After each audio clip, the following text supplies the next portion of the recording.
أماما أماما. بتزعق ليه يا ابن الهبلة وانا طرشة؟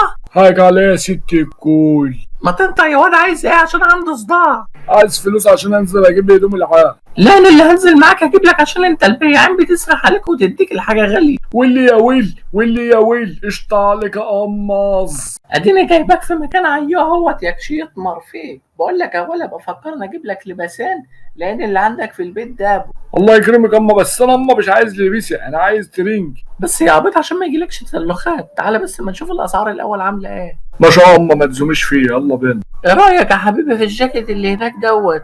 هيبقى عيوه عليك. جاكيت اما، ده احنا داخلين على الحر، انت عشان على ارض عايزه تاخداه. انا عايز تيشيرت اوفر سايز اما روش كده. ما تنجز يا صاحبي، فيها انت قست المحل كله كده؟ انت شراء ولا مناهي؟ ما تصبر يا جدع، احنا مش هندفع فلوس ولا نشتري سمك في ميه يعني ولا؟ خلاص هات لنا التيشيرت الاخضر اللي هناك النص كم ده نشتغل. انا قلت هناخد الجاكيت، ولو احتريت يبقى البسه على اللحم. خد الجاكيت اهوت، يا ريت نخلص من الباع الجملي ده يا جدعان. وده عامل كام يا حبيبي؟